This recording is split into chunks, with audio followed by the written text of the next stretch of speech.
Hello, everybody. This is Stephen Gardner, author of Taming Wall Street. And as always, I have another great interview for you to share actionable, important information. On the line today is Kathryn Merritt. She is an entrepreneur.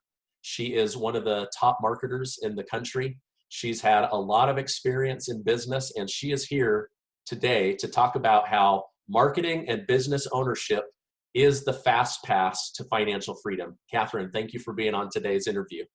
Oh my gosh, this is so fun. You're so welcome. I'm excited.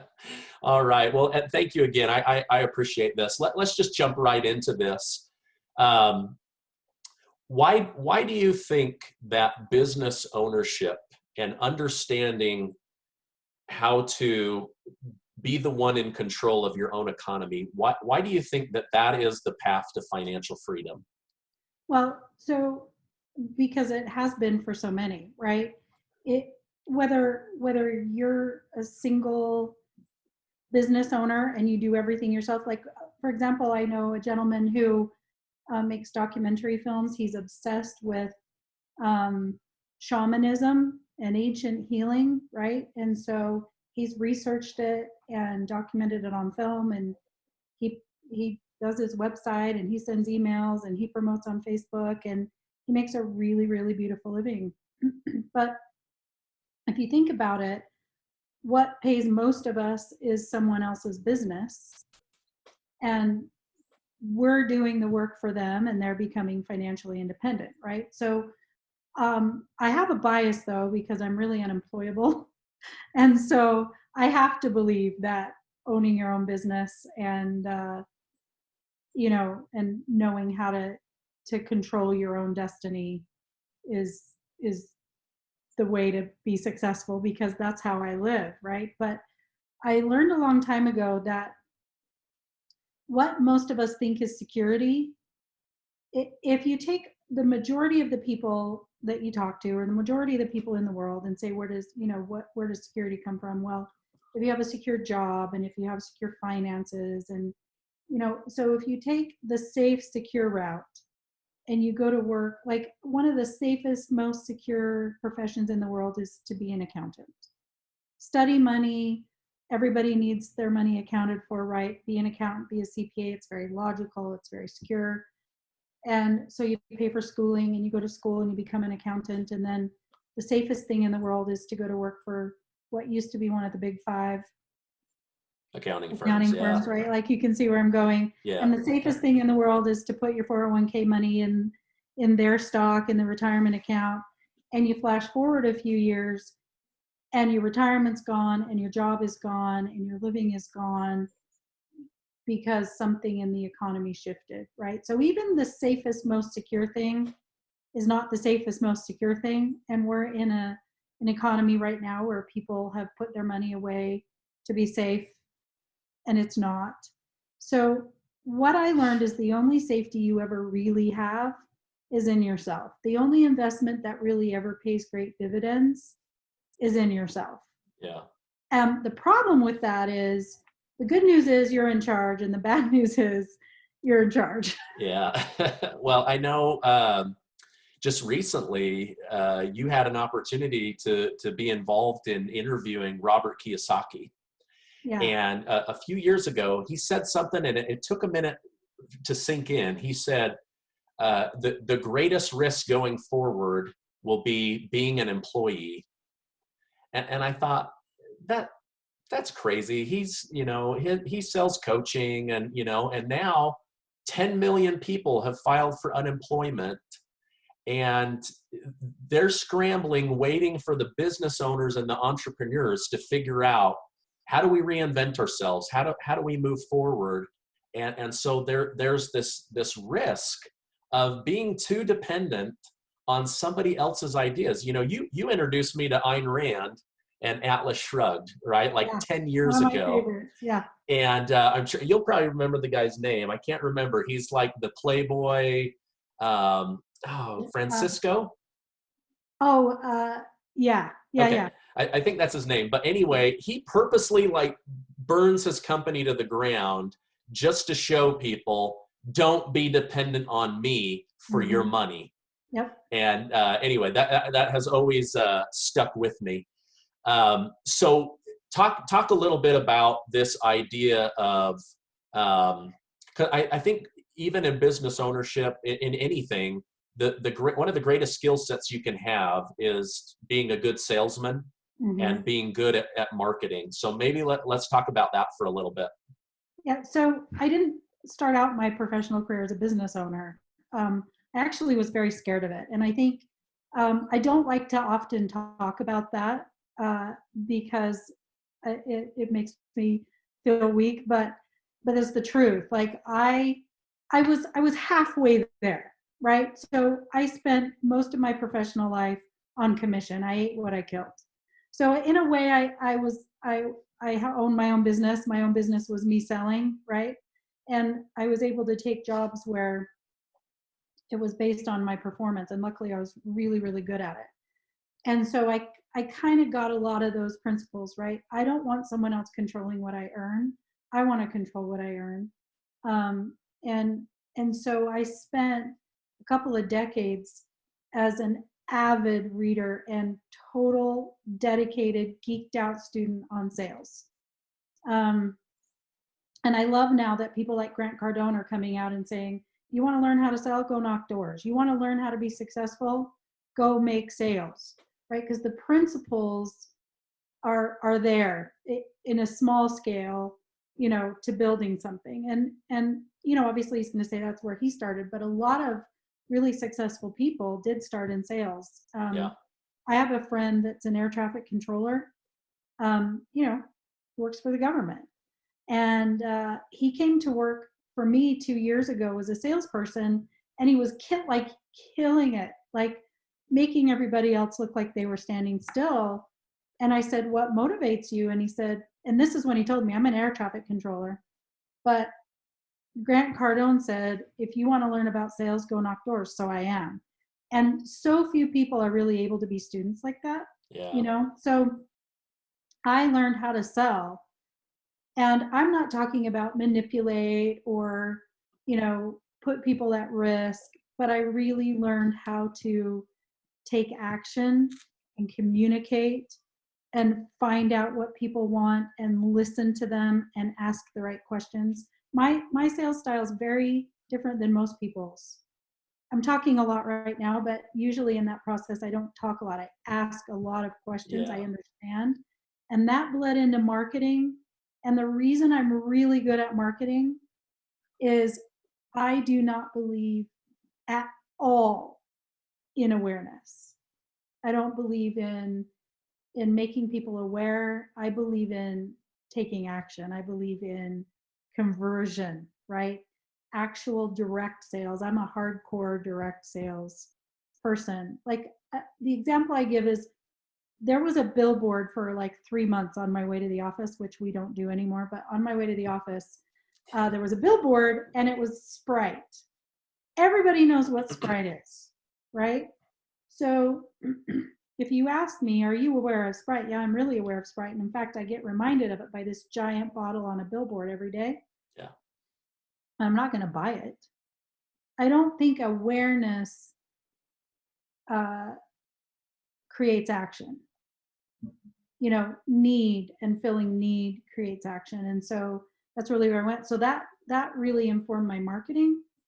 And then let's see, how old was I? I don't know if I want to say. I was mid 30s when I finally got the nerve to go into business for myself and create my own business. Yeah, which was just last week. We No. were Yeah, I had the same thing where it was like, okay, I just need to set up a tent next to, someone else's business where the money's already flowing. And then after being very successful in that, I realized I wanted the freedom and I was building somebody else's empire. And so I wanted to pull back and think, okay, how could I be my own self? And I took a major pay cut, but my satisfaction went way up. My learning, like exponential learning, I went from like 1 book a year to 30 books a year, and just trying to really wrap my head around new concepts. And every time I learned something, I tried to put it into action. And I'm still that way. But we talked about this off camera for a minute. What are business owners and wealthy people doing right now that the rest of America is not doing? Yeah, so I want to give some context. Right now, I'm working from home, which I was telling Stephen, I hate it. We have 3 adults in our home that used to have offices that now all home here, and kids, grandkids, and I don't really like having distraction. When I'm home, I like to be home. And when I'm working, I like to be working, but I'm pretty intense in both places. So I need the separation. So hopefully I'm not like losing my mind and I make sense. But so right now we're in this COVID-19 crisis and working from home, and the world's kind of on its ear. And what I notice a lot, and I want to make this really clear, I don't go on Facebook unless I'm working. And what I mean by that is I'm posting or placing ads or gathering data. Mm-hmm. Because you can get sucked in, like literally like feel your face peel off and go into the computer. Yeah. And get sucked in distraction, and like you look up and it's like, oh, an hour went by, what happened? At least I hope I'm not the only one. So I really try to avoid that and stay focused.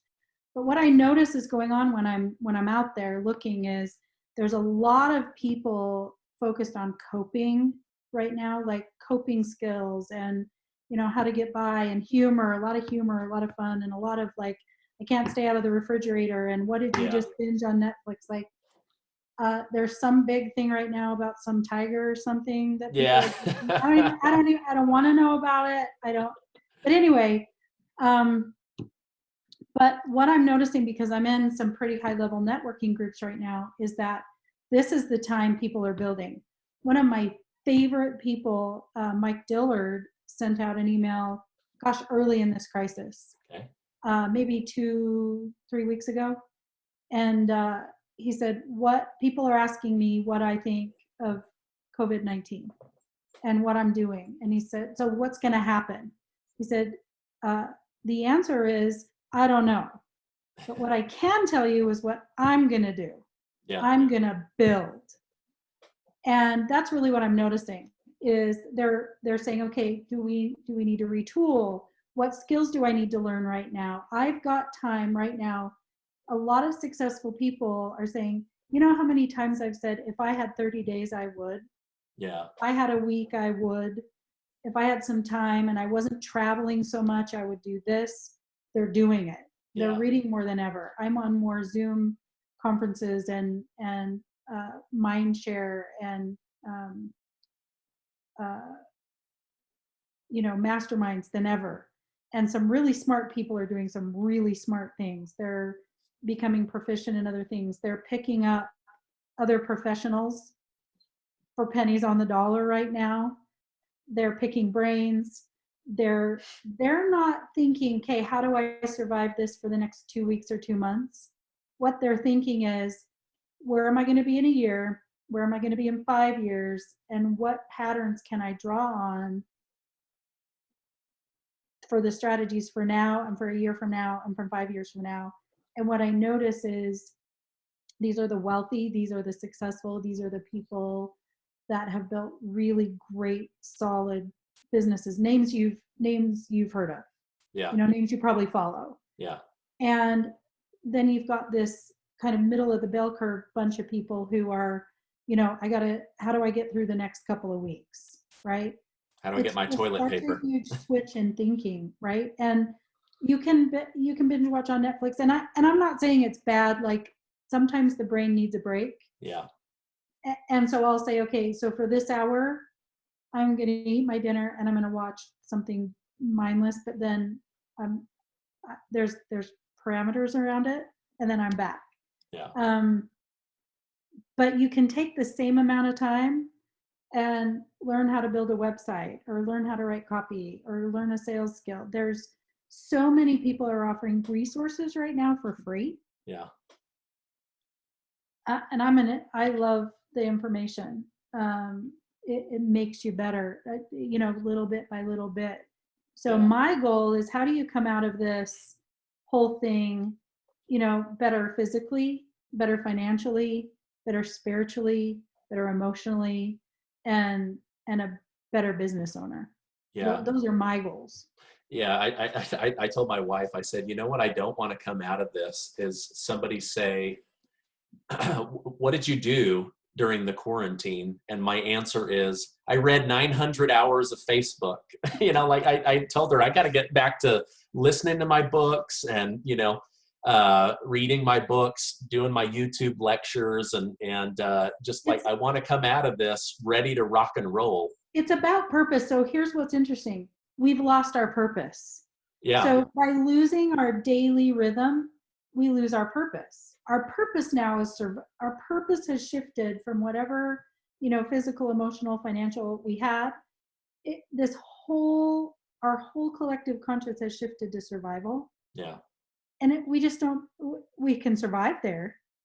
If you focus on survival, you can survive, but you can't win and you can't make progress. And so, I'm about, how do I shift myself? I can't control anybody else. Yeah. But how do I shift myself? And I'm lucky to have some mentors and friends and peers that give me daily reminders like, you should go. Yeah. I'm trying to think of like a good book title, like, to play on survival, like Thrivevival, or, like, I hate surviving. I hate it. Sucks. It really, yeah. Like I said, you can survive, but that's it. And so if we could just take a deep breath and take a second, you know what? How you take a deep breath and how you take a second is to have some gratitude. Yeah. Again, instead of like, oh my gosh, we're in this situation, it's like, wow, what a gift. Yeah. I just got given time. I was supposed to be this week at Digital Marketer and War Room, and actually today on a really tight turnaround from a meeting to a flight to a mastermind in LA, on a really tight turn on Monday to a meeting, right? And I don't have to do any of that now. Yeah. And but you still got to get on. I did, yeah. And pick Ryan Dice's brain and some of those other big names, because they're not sitting around. Oh my gosh, no. These guys are getting to work, and they're reinventing themselves. I'm in a weird position where, I wrote this book, Taming Wall Street. The strategies in Taming Wall Street did not lose any money. But right now, nobody who can say that. Like, nobody can say none of my clients lost money. Like, and I tell people all the time, it has more to do with the strategy than me. Like, I'm not saying, because I've had things that did not turn to gold, right? But these protected and did what they were supposed to. But now everyone's in such a panic that it's like, okay, I have the answer that nobody wants right now. And so I'm in this process of reinventing myself. I'm going, okay, where is the financial market going to shift in the next 3 months, 6 months, 12 months, 24 months? And I'm having to reinvent myself, and I'm getting to work, right? Like, I wish you could see I have this entire wall is a whiteboard, and in the very corner is daily gratitude. I write down what I'm grateful for, and then the rest is just business ideas to capitalize on and get to work. And I know, like, what's one piece of advice you would give somebody watching right now about self-reinvention? So I don't know that it's about, you can reinvent, like, and there are parts of myself that I've like said, oh, I want to reinvent that piece of myself. But for me, it's more about self-progression. Okay. Right? So if you take this time and you complain and you're funny and you're on Facebook and you're binge watching Netflix, and that's really all this is about, is surviving and getting through this time, then you're self-regressing, right? There's no such thing as standing still. Time did not stop. We're not going to go, okay, this is over and time stopped and we all walk out of the space pod and things are the same. Yeah. Time has gone by. And so I think it's about how do I progress? And so the first for me is, um, so many people are focused on survival resources, which you should be. You should make sure you have food, shelter, water. Like that's important. Yeah. But then it's like, okay, so what are the resources I have? Financial, emotional, spiritual, mental, and business, right? What are the resources I have? And be grateful for those. Yeah. And then what are the resources I've missing or that I wanted to have? And I would say it's that we all have these conversations in our head where it's like, man, I want to learn how to, or I want to be a better marketer in my business, or I Yeah. want to really learn Facebook, or I want to learn social media, or I want to get on ClickFunnels and learn how to build a funnel. One of the smartest things I ever did in my life was like get Russell Brunson's book, .com secrets, and literally go page by page and like build it. Like I learned by doing. Yeah. Um, and so uh, what are those holes? And man, if you don't want to do it yourself, this is a brilliant time to find somebody else who's good at it Yeah. and connect with them, partner with them. I've had a couple of brilliant people who otherwise wouldn't even be available and said, hey, what could we partner up on and do? You're really good at this, I'm really good at this. And like literally in this crisis and financial crash, start a new business. Yeah. And so what are some ideas you've always had? What is the, like, I've always wanted to? And get structured, right? So it's about time blocks. So if you want to binge watch something, but like say that's from this time to this time. And I do that Schedule it. after I've done these three things, right? So Yeah. for me, it's about setting up a structure where I can do all the things I want, but I can also get the results that I want. Yeah. I try to think through this with my children sometimes, and I tell them, listen, if everything went wrong, what's more important, resources or resourcefulness? And resources are important, don't get me wrong, but being resourceful when it comes to getting back on your feet after you've been knocked down and going at it again, that is such an important skill set. And I know you have that skill set, which is why I absolutely wanted to get I you on don't know here. that I have it. I have it now. It's not how I naturally think. It's how I've been trained to think. I've spent a lot of money on coaching and training and mentoring and masterminding and watched other people do it enough that I think I've create it's a created habit, Yeah. right?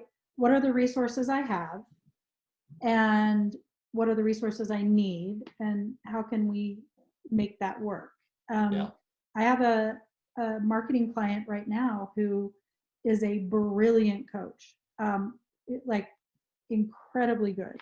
And we went through her business step by step and said, okay, do I need this? Do I need this? Who in my business is financially okay? She has a couple of people who've always wanted to work with her that do some things for her. So she's now trading, where she never really had the time before, Yeah. but now she does. And so her business gets to keep going. And she's just using a different resource other than money, right? Yeah. And so if you can't think of these things on your own, first of all, by watching interviews like what you're doing, right? You get the ideas. And I don't know that I've ever had an original idea in my life. I just shamelessly use other people's. And you know what? Most of them don't mind. I love Russell Brunson and ClickFunnels for that reason. He created a whole business on copy my stuff, Yeah. copy my words, copy my process. Here's everything I'm doing. Do it yourself. Yeah. I think there needs to be more like that. And I, sales. That's how I learned sales. My sales process is an amalgamation of 100 other people's stuff that work. Yeah. No, And that, so, listen to books, listen to ideas, you know, watch 1 hour of Netflix and then listen to 1 hour of Audible. yeah. Yeah, People, break it up. oh, Do that. Well, I so appreciate you taking time. We for I think over a month we've gone back and forth, and yeah. you've had cancellations and different things. So I just know how valuable your time is. As we wrap it up, I hope this is okay. But could you tell us a little bit about the event that you're promoting right now, this Oh, yeah. Crisis Investing Yeah. 2020? I think that is going to be something that everybody listening to this needs to be a part of. Every single man, woman, and child in this country is affected by this crisis. Every single one of us, right? There is not a single human being, adult or child, that doesn't have some effect that's happening and isn't going to be affected in the future, most especially financially. So what my group has done is we put together um, a series of interviews with people you would normally never be able to sit with and listen to, right? Paul Zane Pilzer, who was, only the economic advisor to Reagan. It's interesting to watch his interview because he says things like, so I picked up the phone and I called, only the most important economic advisors in our country. I called my friend at the Fed and this is what they said. So we don't have the answers, but what we're in a really amazing position to be able to do is get our arms around Scott Hallman, who was a former business advisor to Tony Robbins. Okay. What do these people have to say? One of the top tax advisors in the country. What did people who are making, I know people aren't going to believe this, people who are making trades right now in the market and crushing it. Yeah. Not everybody's losing money. Yeah. It's just the playbook for a crisis is different than a playbook for when things are going great.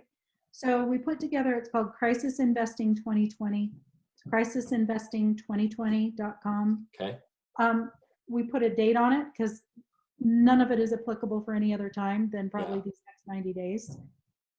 We're in unusual time. We need to take unusual actions. But every person, every one of your neighbors, anybody who has money, spends money, needs money, saves money, needs to understand what these people are saying. And we're showing these interviews for free, just to really help people navigate this time. No, I know that, your guys' business model shifted, and the fact that you're coming out and saying, okay, we already have access to the top minds in money and business, and we've already got this material and relationship, and now they're willing to get on. And some of these people, like, I know some of them, they charge like $100,000 a day for their time, and they're going to do this through this. So tell us the website that people can go sign up for one more time. crisisinvesting2020.com. Okay, and I'll make sure to put a link in the bottom below, everybody. Thank you so much. Okay, thank you so much for being on. I really think that there's peace of mind that comes from controlling your future. There's certainly prosperity that comes, and there's a ton of freedom when you figure out that business model. And I just so appreciate you being on today's interview. Well, I'm delighted, and I hope somebody learned something from my ranting. So thank you. Great. Thank you so much. Have a great rest of your day. You bet. Thanks, Stephen. Bye-bye.